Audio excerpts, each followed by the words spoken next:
Hello students, welcome back to our channel. Myself Puja. Students, आज के इस video में हम डिस्कस करने वाले हैं कंप्यूटर की पीढ़ियों के बारे में, यानी जनरेशन ऑफ कंप्यूटर के बारे में।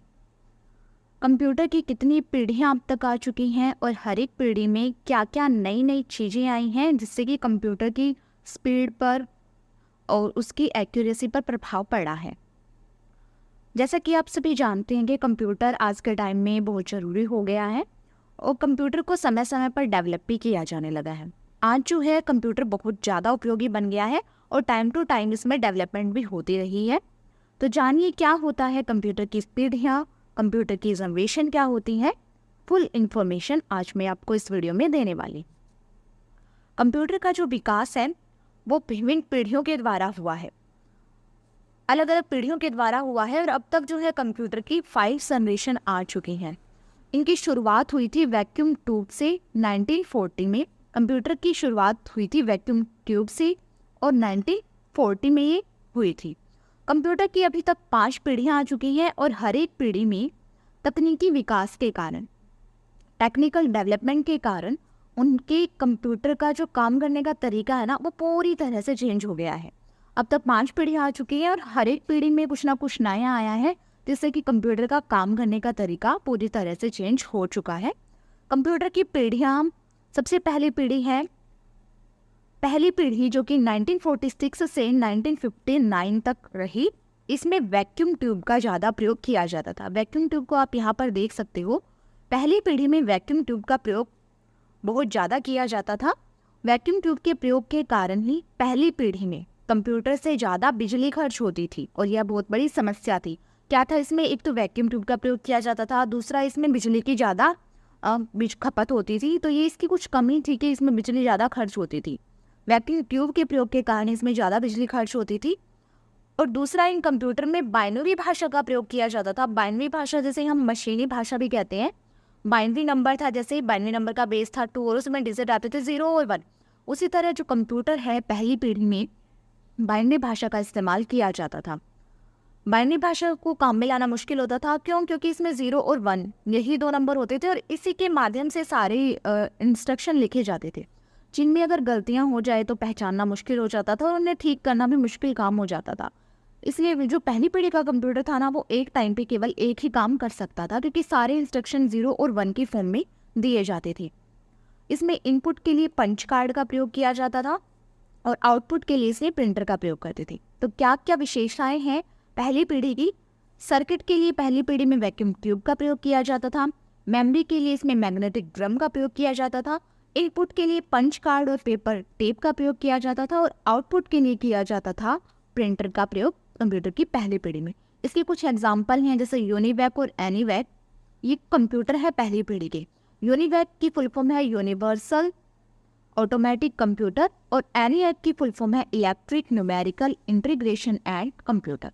ये 2 कंप्यूटर हैं पहली पीढ़ी के। उसके बाद आती है दूसरी पीढ़ी जो कि 1959 से लेकर 1965 तक रही। इसमें ट्रांजिस्टर का प्रयोग किया जाता था। जैसे पहली पीढ़ी में वैक्यूम ट्यूब का प्रयोग किया जाता था ना, वैसे ही दूसरी पीढ़ी में किया जाता था ट्रांजिस्टर का प्रयोग। आप ट्रांजिस्टर को यहाँ पर देख सकते हो।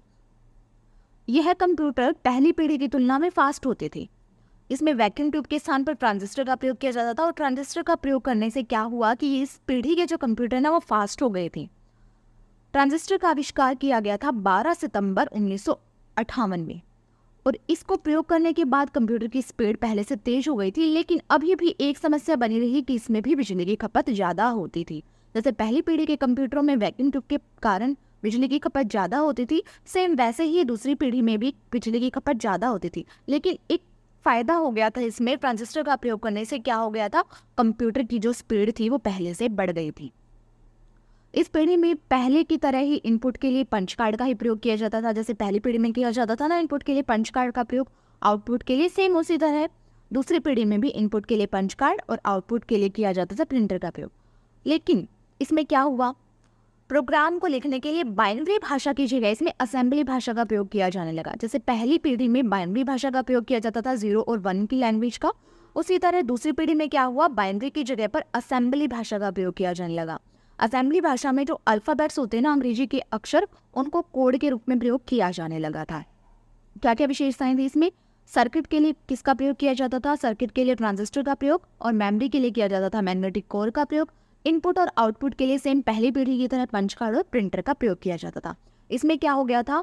मशीनी भाषा की जगह, बाइनरी भाषा की जगह असेंबली भाषा का प्रयोग किया जाने लगा था, लेकिन बिजली की खर्च अभी भी ज़्यादा होती थी इस पीढ़ी में।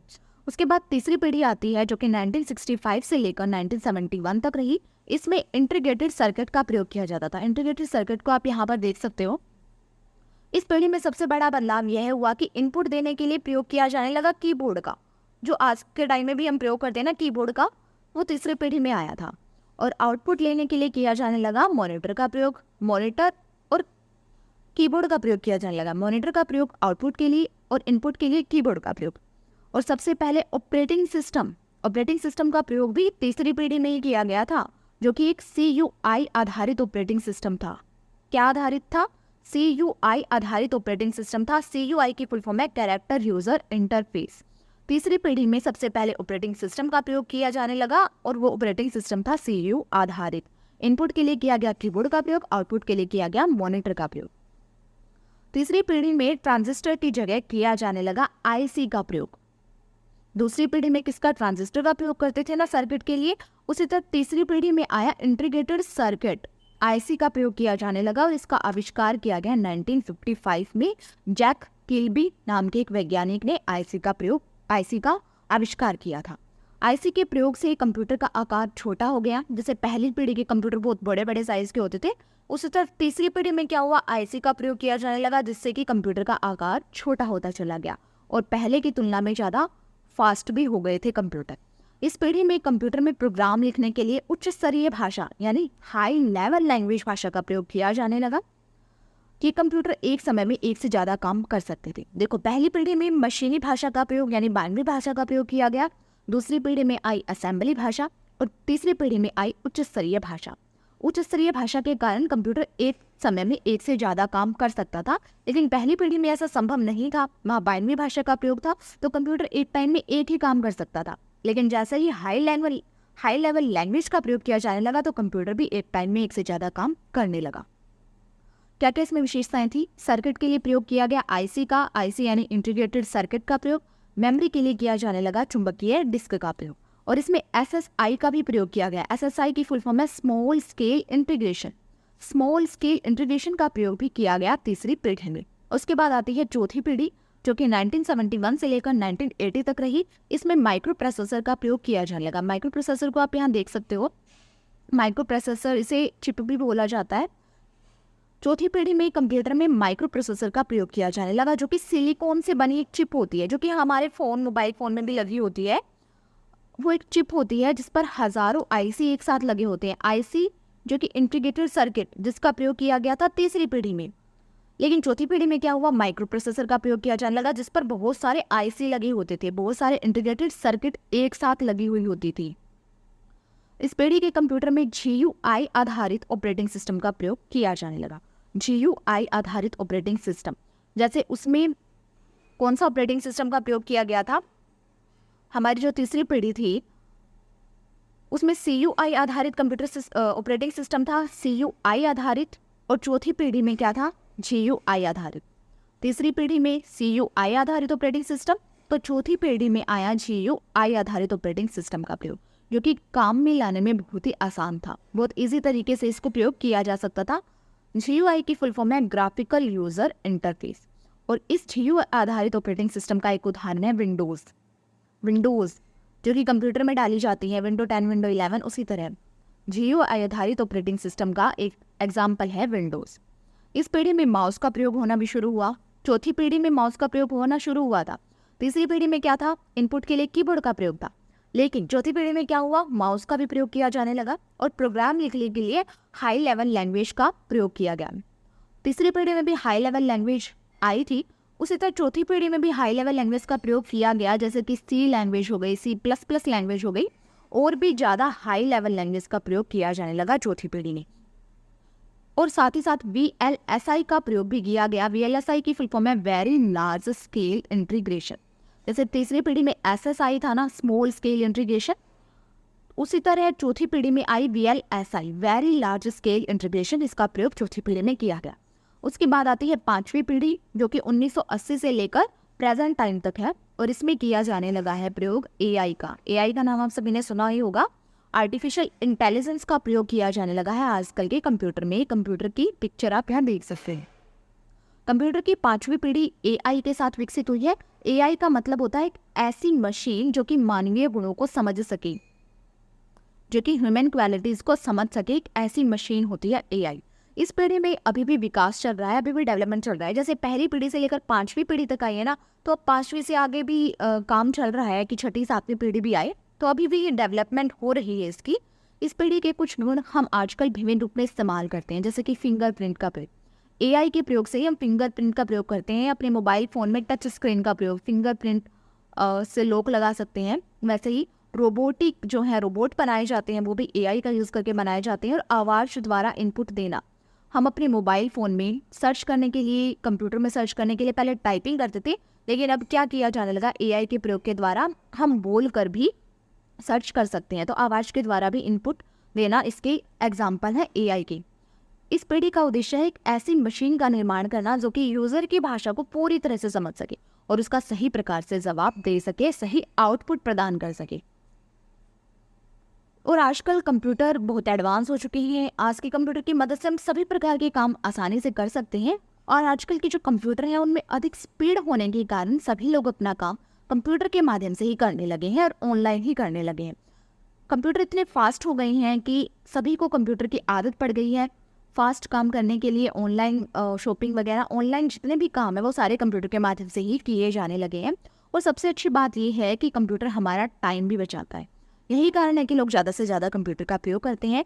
एक तो कंप्यूटर की स्पीड इतनी फास्ट है, मिनटों में काम हो जाता है, और दूसरा हमारा टाइम बच जाता है, इसलिए कंप्यूटर का प्रयोग बहुत बढ़ गया है। और पांचवी पीढ़ी में यूएलएसआई का प्रयोग किया जाने लगा। यूएलएसआई की फुल फॉर्म है अल्ट्रा लार्ज स्केल इंटीग्रेशन। जैसे चौथी पीढ़ी में वीएलएसआई थी, वेरी लार्ज स्केल इंटीग्रेशन, उसी तरह पांचवी पीढ़ी में आई ULSI ultra large scale integration का प्रयोग। ये थी कंप्यूटर की 5 पीढ़ी। इन पांचों पीढ़ियों में क्या क्या था? सबसे पहली पीढ़ी जो थी उसमें वैक्यूम ट्यूब का प्रयोग किया जाता था, ज़्यादा बिजली लगती थी और बाइनरी भाषा का प्रयोग किया जाता था। उसके बाद दूसरी पीढ़ी जो आई उसमें असेंबली भाषा का प्रयोग किया जाने लगा, लेकिन बिजली की खपत अब भी ज़्यादा होती थी और इसमें ट्रांजिस्टर का प्रयोग किया जाता था।